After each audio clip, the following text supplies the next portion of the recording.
This is the Beginner's Guide to Adobe Animate, Part 1. In this video, I'm going to get you started in Adobe Animate with a very simple project, and it's going to help set the stage for your future success in Adobe Animate. Let's get started. So first of all, what is Adobe Animate? Well, it's a tool that can empower you to create your own animations. In a prior lifetime, it was called Adobe Flash. But Adobe Animate is better than Flash ever was. It remains probably the most popular tool for creating animations. So let's get started using it. Here I am on the Adobe Animate home screen, and I have a button here that I can use to start a new file, or I can open a prior file that I've worked on in the past by clicking Open. And then I could also click Learn if I want to learn more about Adobe Animate. There are some tutorials and help information there. If at any point I want to just get back to this screen where I'm at now, I can click Home to come back here. So those are the buttons that I have here at the left. Also below, I have some options to start a new file fast. So I could just with a couple of clicks open up a canvas and start working on an animation, or I could choose to work on a full HD animation or any of these other options. You can also click here to get even more presets. And you can see now I have options for character animation, social animations, games, education, web, and other options. For this animation I'm going to make, I am just going to go here to Web, and I want to make, let's say, a medium resolution animation. So I'll just double click on that, and it's going to open it up in Adobe Animate. Now at this point, my animation is completely blank, and that's okay. And before we animate or put any visual at all onto our canvas, I just want to point out several parts of the Adobe Animate screen that I want you to pay particularly close attention to. You know, at first, when people open up Animate and look at it and try to learn it, it can be very intimidating to people. And I'll be honest, to me, sometimes it still is that way. I'm still working to understand Adobe Animate better myself. But I want to guide you to some of the most important areas, especially as you first begin working in Adobe Animate. The first thing I want you to see is here in the upper right area, you should have a percentage up here. That is the zoom level, basically. Do I want to zoom to 100% or do I want 75%? For me, right now, 75 sounds better. I could double click on that or select it and put in a custom number, like let's say 85%. That's also good. If you click here though, you can also just fit it to the window. You can go to 200%, whatever you'd like to do. You'll find yourself using this probably more often than you would expect, because sometimes you need to see the entire canvas as big as you can. Other times you want it to be small so that you can see the outskirts of the image and, in fact, what's outside of the animation's visible area. Next, I want to point out this list of tools here at the left. I have a panel full of different tools. Some of the tools you're going to use probably most often include this selection tool. And notice when you put your mouse over these tools, it will show you the keyboard shortcut for the tool. So for example, the selection tool has a V next to it. So anytime I put down this tool and pick up a different tool, like let's say this classic brush tool, I can quickly get back to the selection tool, which is a very important and commonly used tool. I can get back to it immediately just by tapping V on the keyboard. As soon as I tap that, I'm back to the selection tool. I pick it up again. Another very important tool that you'll use quite often is the rectangle tool. Here it is, and you can see when I put my mouse pointer over it that the letter R appears next to it. So R gives me the rectangle tool. V picks up the selection tool. Another important tool is the text tool. The keyboard shortcut for it is T, and there are many other important tools here, but let's stop there for now in this particular video. I do want you to know, however, that some of these tools, if you click and hold on them,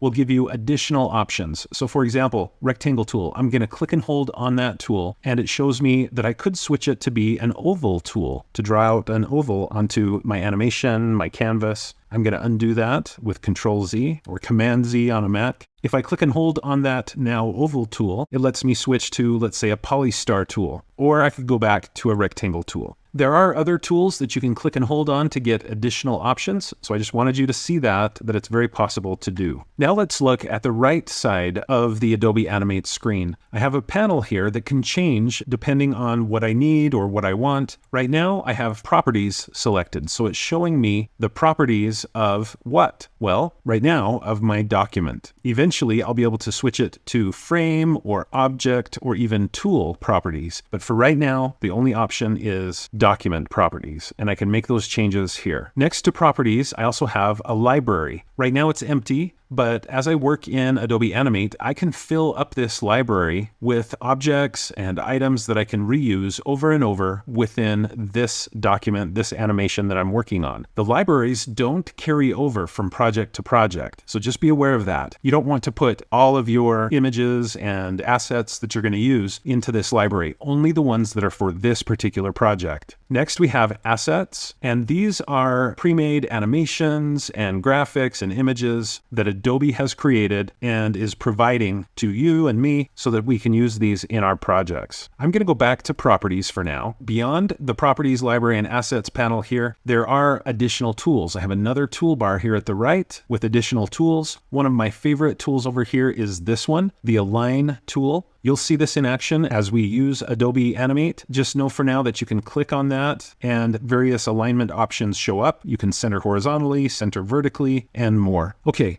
So enough about the left panel, the right panel, and tools. Let's look now at what is below my animation canvas and this area where I'll be working a lot. But below that is one of the most important parts of the Adobe Animate interface. It's the timeline. And you can see here, it goes from 0 to 1 second, 2 seconds, 3 seconds, and it can go much further than that. If I click and drag this resize timeline view slider, I can zoom out so I can see further into time. So 9 seconds here. If I click and drag the slider to the right, it zooms in. And so now I'm just seeing a fraction of a second at a time. So these numbers, that's why they're changing. I'm zooming out and then I'm zooming back in. You'll do this back and forth as needed as you're using Adobe Animate. Okay, so in addition to the seconds that are marked here on the timeline, I also have individual frames. So this is frame 1, or at least a slot for frame 1, frame 2, frame 3, frame 4. Right now, these are just completely blank, but there's a place here for a frame. In addition to these slots that are numbered for frames, I also have a layer 1, and eventually I'm going to add more layers. Now, to help me develop my timeline and the frames and layers that I'm going to work with on the timeline, I have a series of buttons and tools here, and you'll learn more about those as you continue watching this video and perhaps future videos in this series on the beginner's guide to Adobe Animate. Okay, we're just about ready to start creating a very simple project in Adobe Animate. But before we do, I want you to focus on two main parts of the interface that I've just talked about, layers and frames. And as you're using Adobe Animate, I want to give you an acronym that will help you remember layers and frames. And the acronym is LFS. Think of those letters as meaning little fish swim, but what they actually stand for is layer, frame, symbol. Little fish swim is layer, frame, symbol. That's what it actually stands for. So I'm going to close that out and tell you what I mean. As you animate in Adobe Animate, the first thing you need to consider is, am I on the right layer? Generally speaking, when you're developing an animation in Adobe Animate, each element of that animation should be on its own layer. And so it's a common mistake for people to choose the wrong layer to put their new visual element onto. So make sure that you've selected the right layer. Right now, I only have one. The second thing to consider is, am I on the right frame? So remember, little fish swim, layer, frame.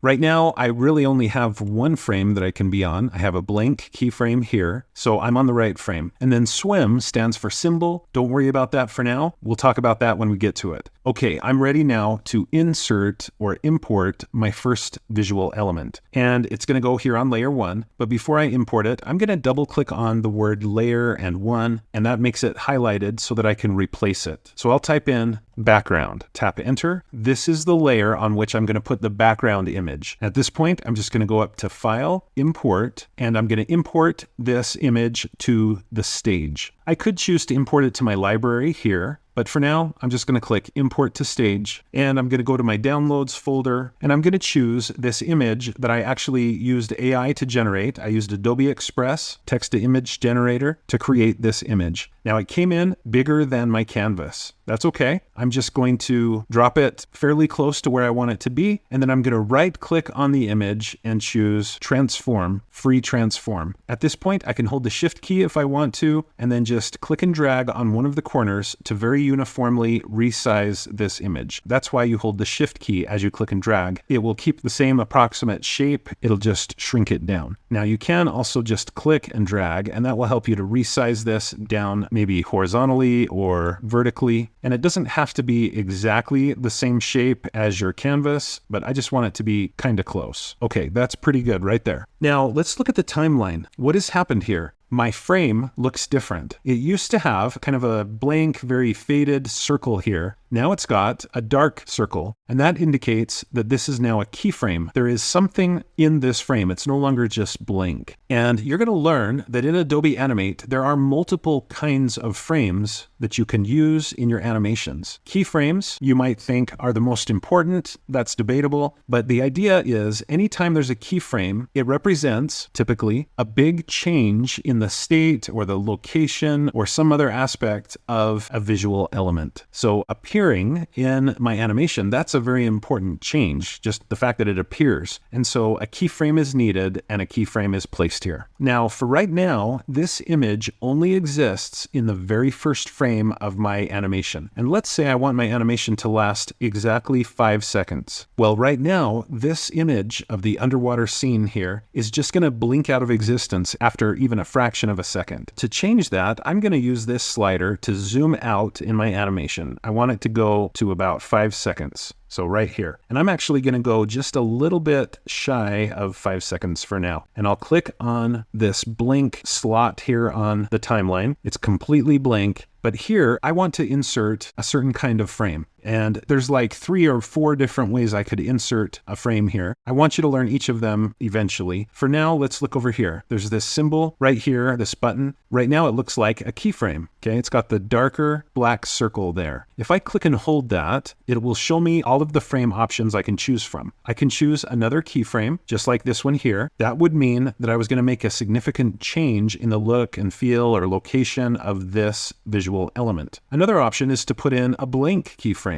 In one of my future videos, you'll learn more about blank keyframes. I could just put in just a frame, not a keyframe at all. And then the fourth option is an auto keyframe. These are very exciting, very cool. Again, watch my future videos to learn more about that. For now, the one I really need is just a frame, not a keyframe at all. So I'll click there on frame and look what happened. I have this gray area extended all the way to almost 5 seconds. So what does that do? Regular frames, all they do is they tell Adobe Animate that you want whatever this frame looks like to just continue existing. It's not going to change. It's not going to move. I just want it to continue as is. So that's what adding a frame does. And because I added it here, Animate looked back to the last frame that I had put onto this layer, and it just filled it in from there all the way to my current place where I put the frame. So now if I click play, this image will continue existing all the way to about 5 seconds. If I choose to go all the way to 5 seconds, I could just click, let's say here, and I could click here and add another frame. This time though, I want you to see another way to add a frame. You can just right click and choose insert frame or keyframe or these other kinds of frames. I'll just choose insert frame. And now it's extended just a little further. Okay, wonderful. The only problem is this is not yet an animation. It's just an image that continues for 5 seconds. So let's add an actual moving element, an animated element. To do that, I'm going to go over here to the layers and I'm going to click this plus sign to add a new layer. There it is. And I'm going to double click on layer 2 and call this fish. I'll tap enter and I'm given a blank keyframe here at the beginning of the timeline. And it looks like Animate is anticipating that the fish will be in the animation at least as long as my background. Okay, so it's mapped that out for me here. Okay, so let's put the fish into my Adobe Animate animation. But remember LFS, little fish swim, or layer frame symbol. So the first thing to consider, am I on the right layer? Yes, I am. If I was here on background, I would need to click on fish to get on the correct layer. Next thing to consider, am I on the right frame or slot for a frame? I am not. I want the fish to appear here at the very beginning. So I've clicked on it. Now my layer is correct. My frame is correct. We're still not worrying about symbol yet. So at this point, I'm going to go to File, Import, and I'm going to import to the stage another visual element. It's a blue fish. So I'm going to double click on that and it's going to pull in this blue fish. It's way too big, but I'll click on the fish, right click actually, and choose transform, free transform. I'll hold shift. Look what happens if you don't hold shift. It kind of warps. But if you hold shift, it keeps the right ratios between the horizontal and vertical lengths of the fish. Okay, and I want the fish to start off here off screen to the left. There he is. So he won't be visible at the beginning. Now let's look back at the timeline. Once again, my blank keyframe now is a keyframe. It's not blank, it's got a dark black circle indicating that something important has happened or changed. Now there's a new element in my animation and on this layer. Okay, now let's make this fish move. We're finally getting to actual animation. So to make this fish move, what I can do is I'm going to click and drag this playhead and I'm going to put it, let's say, at basically 3.5 seconds. At that point, I want the fish to be off screen to the right. I want it to have traveled from the left to the right by this point here. And that's going to be a significant change, right? So I'm going to click, make sure I'm on the right layer, on the right frame. Now the third element that I need to remember, layer, frame, the third one is symbol. Is this image of the fish a symbol? If you're going to animate a visual element, it pretty much needs to be a symbol. Now you might be asking yourself, what is a symbol? Basically, you can create shapes within Adobe Animate and you can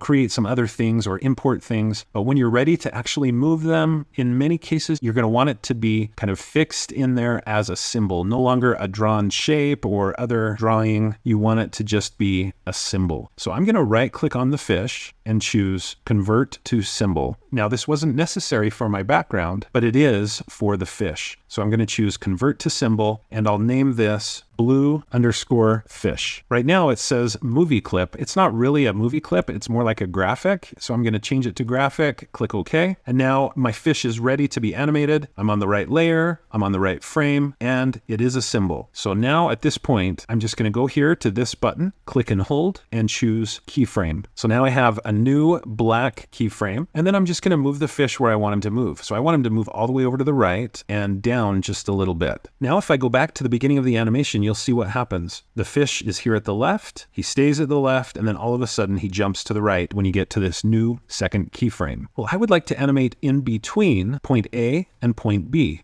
To do that, in Adobe Animate, you need to use what's called a tween. So I said in between point A and point B. To animate between A and B, you create or use a tween. And there are several ways to use a tween. You just go up here to Insert, Create Classic Tween in this case, or you could just right click on the correct layer and it can be anywhere between point A and point B. Just right click and choose Create Classic Tween. And just like that, you can see what happened. Animate has extrapolated or just, figured out each intermediate step that's necessary to get the fish from point A to point B, and it's put all of those in between those 2 points. Okay, so I'm going to click and hold on this step back button. That will jump me all the way back to the beginning of my animation. Now I can click play, and there goes my fish. Now he's got a blue box around him, but that's just because I'm in editing mode. Now that I'm done with my simple animation, I'm just going to go here to the upper right and click on this play button. This will actually test the movie that I've created. So I'll click on that. It's compiling all the elements of my wonderful, just beautiful animation. And it's opened it in a browser window so that I can get a good look at it. So there is the result of my fantastic animation and the tedious work that I've done to create it.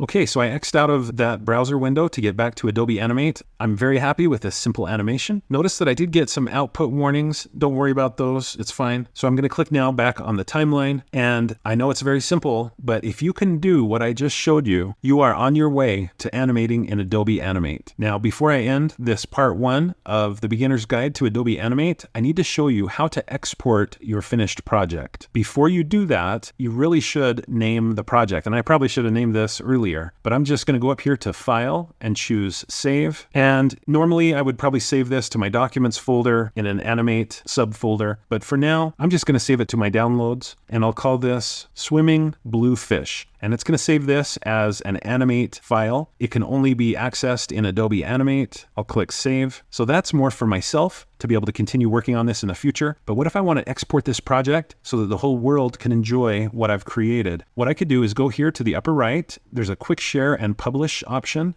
You can also click File, Export, and there's some options there. But I'll just go here, quick share and publish. If I go to social share, I can put in my X account information, used to be called Twitter, or my YouTube account information, and I could publish this directly to social media. I'm going to click back to choose publish just to my local computer. I could publish this as an animated GIF. Okay, that's a great option, or as an MP4 video, and that's what I'm going to do in this case. Notice that you can also select HTML canvas if you want to make this animation for the web and upload it. But I'm just going to click publish as an MP4 video, and Adobe Animate is compiling my simple animation. To do so, it may need to open another Adobe tool called Adobe Media Encoder, and that's what's happening for me. So I installed this several months ago. You may want to also just install that as you're using Adobe Flash. Otherwise, it may prompt you to install it at the appropriate time. And Adobe Media Encoder is working now to export my animation as an MP4 video. Okay, it's finished exporting my video. I'm going to go to my downloads folder, and there is the exported MP4 video that I created using Adobe Animate, and it looks just fantastic. So in this video, in addition to helping you create a first simple animation in Adobe Animate, my purpose was to teach you actually about the interface and some key principles of using Adobe Animate. Yes, I could have just walked you through the steps of creating the simple animation, but I want you to really learn Adobe Animate. And to do so, you need to learn some of these tips and important tools, and I believe LFS, Little Fish Swim, Layer Frame Symbol. If you learn these things, they will help you to really learn Adobe Animate in depth and understand. Thanks for watching. I hope you found this tutorial to be helpful. If you did, please like, follow, and subscribe. And when you do, click the bell and you'll be notified when I post another video. If you'd like to support my channel, the best way to do that is to become a channel member. You could also click the thanks button below the video. You could support me through my Patreon account or by buying channel merch, and you'll see information about those options in the description below the video. And please check back for future videos on Adobe Animate.